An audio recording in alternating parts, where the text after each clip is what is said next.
Hello my dear friends, you're in the Military Summary channel, and in this video we're going to discuss the most important events that took place during the previous 24 hours. We have a lot of very interesting updates, so let's start. And first we're going to talk about Kiev. A very interesting statement was made by the Election Commission of Ukraine. Yesterday they stated that elections in Ukraine can only be held after 6 months of preparation. Now it is impossible. I would like to remind you that Zelensky a day ago stated that I'm now asking the US, including Europe, to ensure security for elections. Furthermore, Zelensky stated that elections are possible within 60 or 90 days after energy truce reached.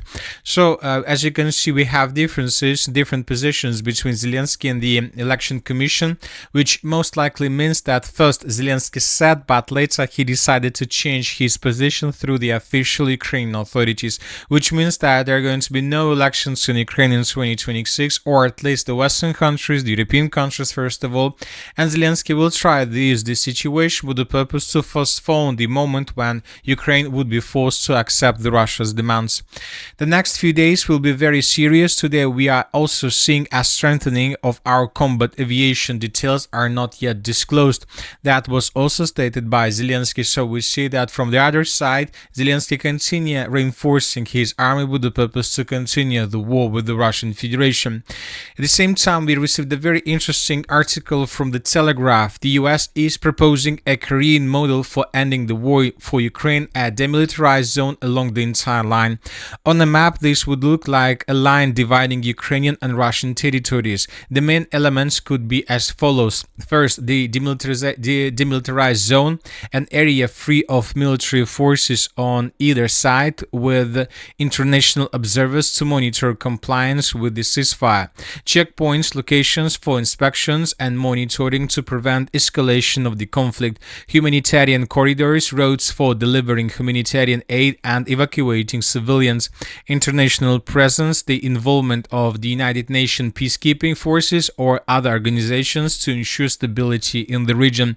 So, but according to the current situation, we understand that most likely both the Russians, neither the Russians or the Ukrainians will accept this plan. Furthermore, another important statement was published by the main Directorate of Intelligence of the Ministry of Defense of Ukraine. They stated that the Russian Federation has increased its activities in Transnistria. Unmanned aerial vehicles are being actively produced, operators are being trained, and mobilization has been significantly reinforced, according to a Ukrainian source citing the main Directorate of Intelligence of the Ministry of Defense of Ukraine. So the Ukrainians are trying to tell us that the Russians are preparing themselves before something in the area of Transnistria. So maybe in 2026 is going to be a final year for this region. We're talking about for peace in this region, and something very, very terrible might happen in 2026. At the same time, we see that despite talks and despite statements made by Russians and Ukrainians regarding the peaceful settlement of the conflict, we see that both the Russians and the Ukrainians continue escalating the conflict. For example, during the previous 24 hours, the Russians launched another massive attack in the central part of Ukraine. The Russians attacked once again the Kremenchuk oil refinery plant. The Russians used dozens of drones and several missiles to attack this oil refinery, and the sources are saying that that was something like a strike back on Ukrainian attack. The Minister of Defense of the Russian Federation, for example, today stated that during the previous night between the 11 p.m. and the 7 a.m. of the 11th of December of 2025, the Russians managed to bring down 287 drones that were launched from the territory of Ukraine. So almost 300 drones Ukrainians launched to attack objects of critical infrastructure and energy facilities through the Russian Federation. And this attack wasn't the only attack through the previous night. According to information we have, also Ukrainians attacked another commercial vessel in the territory of the Black Sea. Here we can see how Ukrainians were attacking the vessel in the Black Sea that was transporting oil of the Russian Federation, or was heading towards the Novorossiysk with the purpose to get oil and then to move to India probably, or to some other country. So this is the fifth vessel, commercial vessel vessel that was attacked by Ukrainian side since the beginning of the special military operation with Navy drones, which obviously another step towards escalation of the conflict. At the same time, the President of the United States of America made a very important statement during the previous 24 hours. He said that Zelensky needs to be realistic. 82% of Ukrainians are demanding peace. They're losing a huge number of people. European leaders want to meet with me in Europe this weekend, the US President said. We want to know a few things before the meeting. We don't want to waste time. Zelensky needs to be realistic. Ukraine hasn't had an election in a long time. They're losing a huge number of people. 82% of Ukrainians are demanding a deal.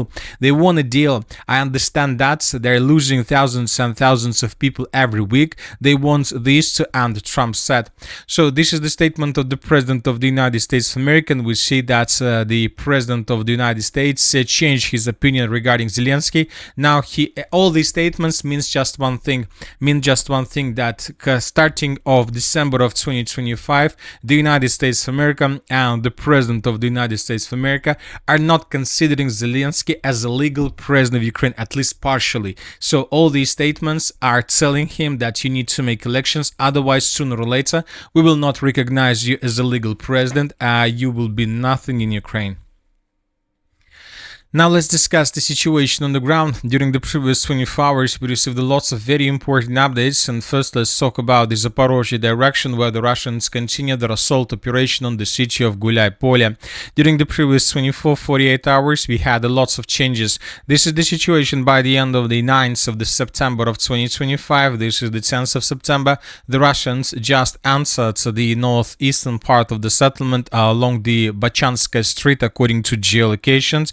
And by the beginning of the 11th of September of 2025, the Russians, as you can see, managed to improve their position significantly.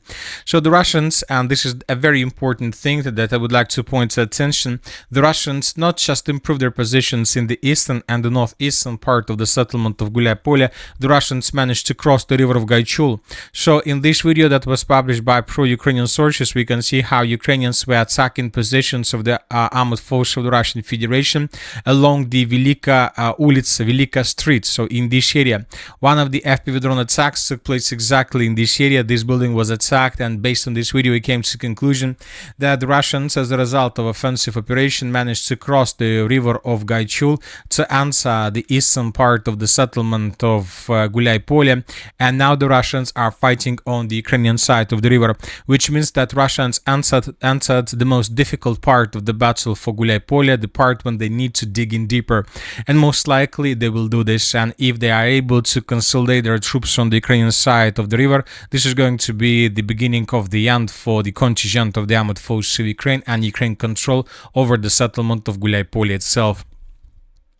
At the same time, the Russians continue their offensive operation in the vicinity of the settlement by the name of Varvarovka. The Russians are advancing from the north in the southern direction, and the Russians are advancing from the east in the western direction. This information was provided by neutral mappers. Now let's move further. Let's talk about the Pokrovsk agglomeration and the Dnipropetrovsk agglomeration. During the previous 24 hours, this video was published by pro-Ukrainian sources, and here we can see how Ukrainians were attacking positions of the armed forces of the Russian Federation along the eastern part of the settlement of Novopidgorodny. So this settlement is located on the territory of the Dnipropetrovsk region. This settlement is neighboring with the settlement of Molodetska. So Ukrainians attacked this construction with FPV drone, which means that this construction was captured by the armed forces of the Russian Federation. Based on this video, we have adjusted the map. This is the situation by the end of the 10th of December, and this is the 11th of December. So which means that the Russians began advancing in the Dnipropetrovsk direction, most likely with the purpose to attack along the railways the settlement by the name of Mizhova. Now let's talk about the cities of Pokrovsk and Mirnograd. First, let's talk about the city of Pokrovsk. I would like to remind you that pro-Ukrainian sources and the chief of the general staff of the armed forces of Ukraine, the commander-in-chief Siversk, stated that there are no Russians in the northern part of the city, that the northern part of the city is under complete control of the armed forces of Ukraine, that the situation is stable despite talks and rumors that were spread by Russians. So in this video we can see how Russians were moving their armored vehicles, tanks, infantry fighting carriers through the northern part of the city of Pokrovsk. So imagine yourself, Siversk is saying that there are no Russians, but there are not just Russians, there are Russian vehicles and tanks, which means that the Russians have both strong and very confident control over the territory. So the Russians in this video were trying to cross the railways in the central part of the city with the purpose to move them further in the northwestern direction to attacking the direction of the settlement by the name of Grushna. As of this convoy that was transferred by Russians, most likely this convoy was destroyed, but this convoy was destroyed along 0525 road. This video was published today by pro-Ukrainian sources, and here we can see how a Ukrainian drone was flying above the 0525 road, and we can see how Ukrainians were filming a lot of vehicles destroyed during this attack. So most likely those vehicles that we saw in the previous video were destroyed somewhere along the 0525 road. At the same time, we received a video from the northwestern part. Another video here we can see how Russians were storming the building in the northwestern part, how Russian soldiers were attacking this territory. We will not watch this video due to violence and casualties, but you can always watch this video on the map.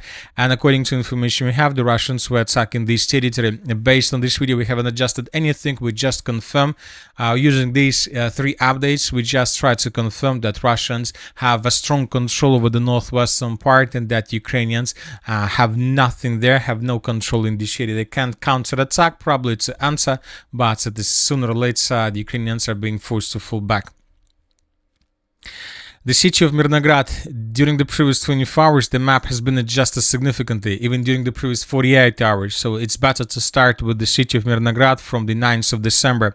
This is the situation by the end of the 9th of December. The Russians were bombing and attacking positions of the armed forces of Ukraine, and we start receiving first reports and first updates that Ukrainians left completely the most southern part of the cauldron. On the 10th of December, we adjusted the territory to the east of the city of Mirnograd and the eastern part based on the video published by pro-Ukrainian sources. Here we can see how Ukrainians were attacking positions of the armed forces of the Russian Federation almost in the central part.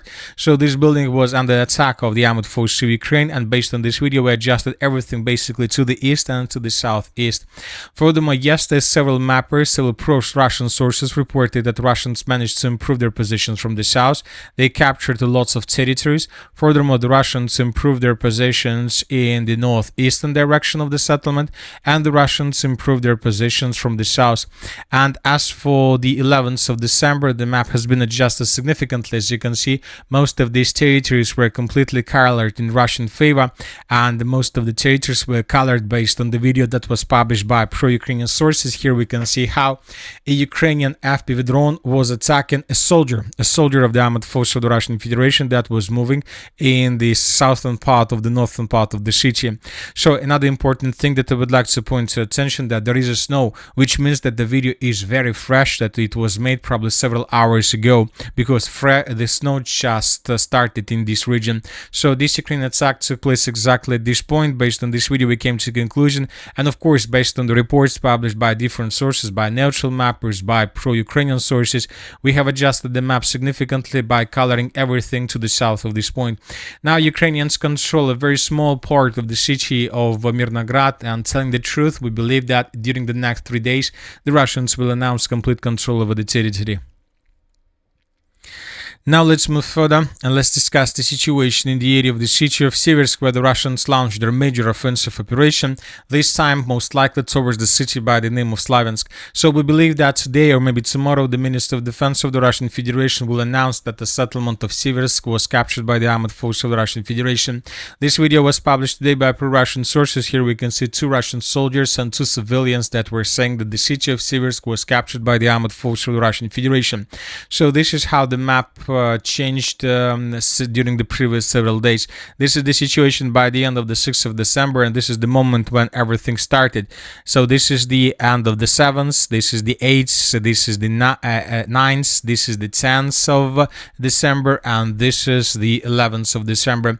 The Russians captured up to 90% of the settlement, and the most important is that Russians managed to cross the river of Bakhmutka.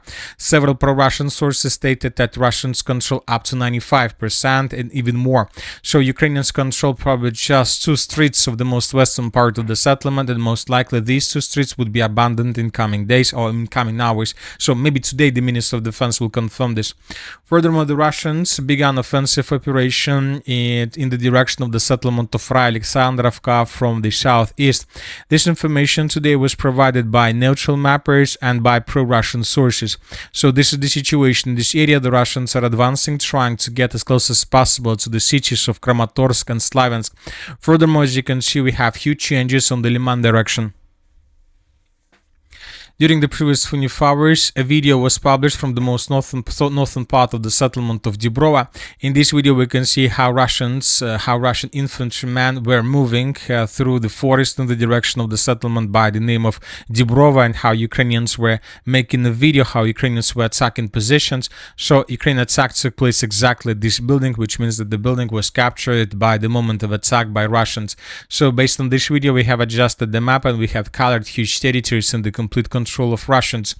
In the area of the settlement of Drobышevo, Novoselovka, Yarova, another video was published by pro-Ukrainian sources. Here we can see almost the same story. Russians, sabotage and reconnaissance group of the armed forces of the Russian Federation left the forest and entered the building on the territory of the settlement of Yarova, and then Ukrainians began attacking Russians exactly at this point. So based on this video and based on the report published by Neutral Mapper, we have adjusted the map in this area. So we see Russians are advancing in the direction of the settlement of Slaviansk from many directions, trying to attack and take the settlement in pincers.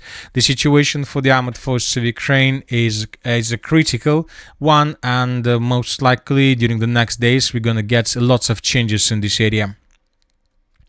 And that's it for the short video. Military Summary channel reminds to we condemn any violence in the world. Thank you for your watching. Subscribe to my channel, put your likes, join my Patreon, and have a good day. Bye bye.